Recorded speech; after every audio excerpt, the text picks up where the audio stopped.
San Francisco about 2.5 years ago to begin graduate school, and quickly realized that this is not an easy place to survive, and that I would need to find a job that paid a lot for relatively few hours of work.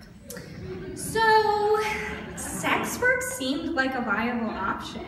I, however, had no interest in having sex with people for money, or at that point, even not for money, as I somehow had been cursed with the libido of an 85-year-old yenta. But I did feel like it was time to put these puppies to work, and so a friend suggested that I combine my deep love of misery with my desperate need for money into one profession: becoming a dominatrix.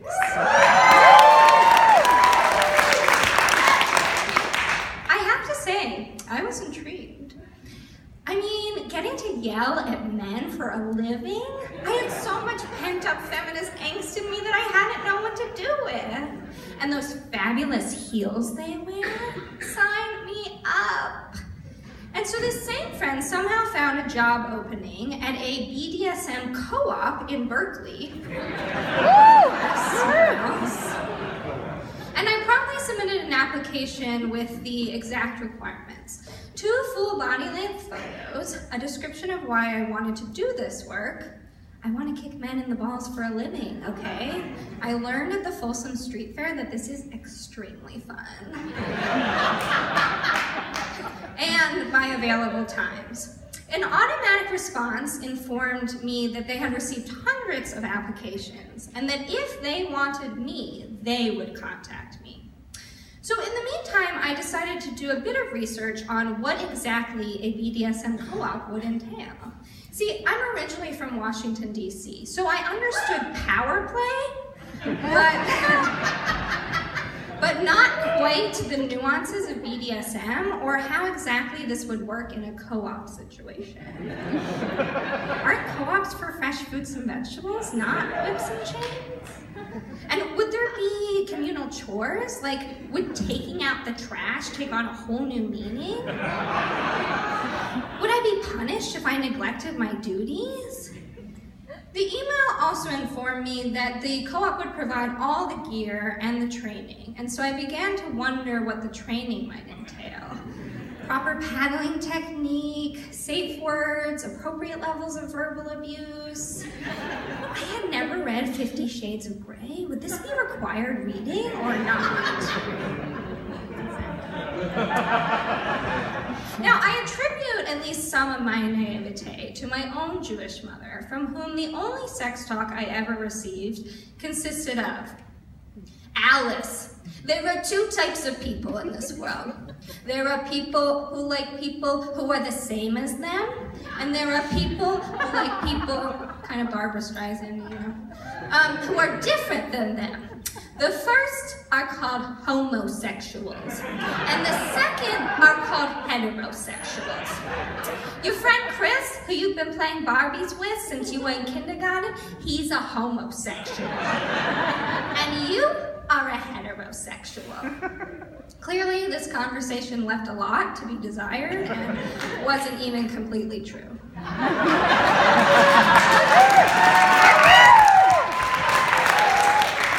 Rereading the email from the co-op, I also realized that it stated that I must be available from 10 a.m. to 8 p.m. twice a week. 10 a.m.? Really? 10 a.m.? I am not a morning person, but I had no idea that people were trying to get their kink on at 10 a.m. on a Tuesday. That's dedication. My morning routine usually consists of brushing my teeth, getting dressed, maybe shoving something down my throat, though not a penis, and somehow miraculously getting myself to school or work. I had never considered eating my eggs with a side of corporal discipline. I also managed to find the co-op website and quickly realized that I would in no way fit in. Everyone was 1950s pinup girl glamorous, very seductive and unique looking, like Dixie over here, or like meet Betty with an E. Betty engages in humiliation, bondage, water sports, anal play, erotic role play, switch play, needle play. I have no idea what most of this play even entailed. But it did kind of sound like the most fun I'd have since my recess days had ended. Well, lo and behold, I received an email just a few days later asking me if A, I had any visible tattoos. Nope, I'm Jewish, and was threatened from a very young age that I would not be allowed to be buried in our pre-ordered family cemetery plots. So no worries there. Jews are morbid. And B, if I would be interested in scheduling a phone interview. And just a few days after that, I was on the phone with a British woman who described herself as the headmistress. Excellent British accent. Who promptly began yelling at me for everything I said or didn't say. Now, I'm terrified of confrontation. Yes, I know this seems totally contradictory to becoming a dominatrix, but hear me out. I have had breakups that have lasted for years because I refused to let go and confront the fact that I desperately needed to get out of the relationship. You too. I've had conversations with strangers on the bus that I missed my stop for because I couldn't bear to tell them that I couldn't listen to their life story anymore. But since moving to San Francisco and living in the damn Tender Knob, where I have seen more shit, both literally and figuratively, than I ever cared to admit, I have had to toughen up, but before I was a huge softie. So as this British headmistress is snarling at me, I suddenly realize that this is probably part of the test. She's trying to see how I'll react as a future dominatrix. She was breaking me in. And so finally, I shriek back at her, I can't take this anymore! You would not talk to me like this! I will not stand for this type of treatment! This is so unlike me that even I am startled. But I like it. I really, really like it. And apparently so did she. Suddenly, she became silent and then responded, we've been looking for someone just like you. Our clients are sick of the overly tattooed suicide girls. We need someone to fill the bubbly blonde niche.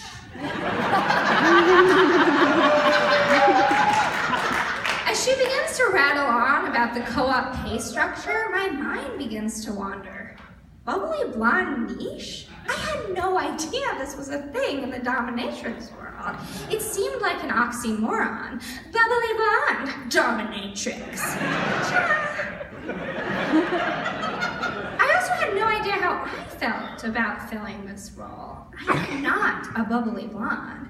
I am a fake blonde Jewess who a complete stranger once described, very accurately I should say, as a foxy curmudgeon. And I have not yet since heard a better description of my personality.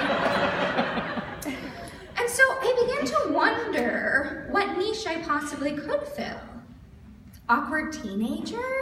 I do look fairly young for my age, but in no way wanted to live out this not-so-distant past reality. And what could I possibly do with this voice? How would anyone take me seriously when I sound like, get down on your knees and beg for it! I said, lick my boots!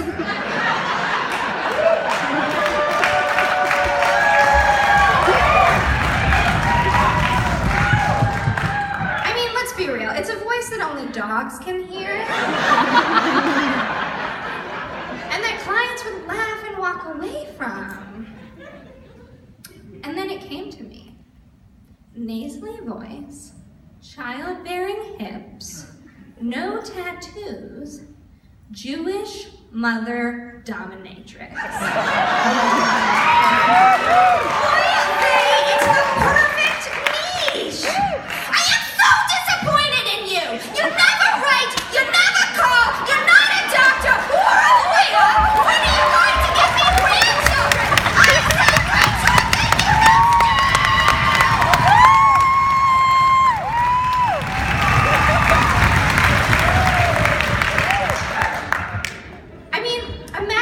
schmuck like Mark Zuckerberg walks in,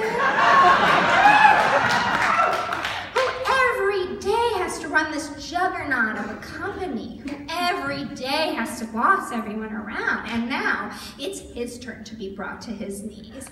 And he begs to be dressed up like a little baby and spanked for marrying a non-Jew, for marrying a shiksa.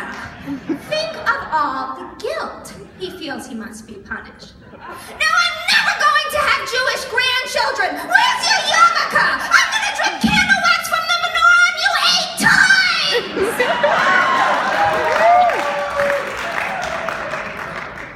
Or a Nebuchadnezzar Woody Allen type, who is feeling shame for no longer keeping kosher. I put on my babushka and let him have it. Eat your matzo balls! Here, have another one! I don't care if you're hungry or not, I said eat it! Chicken soup is the Jewish penicillin! My mother would be so proud. I'm lost in the midst of this reverie when I suddenly find out that my schedule as a graduate student directly conflicts with their needs for me as a dominatrix, and I am promptly shut out.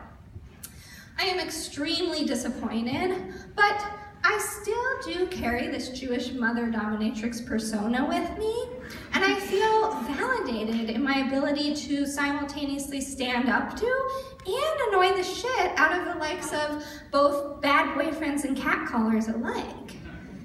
And I do graduate in May, and I've been thinking that if my current career doesn't work out, I think I found my calling that the world truly needs.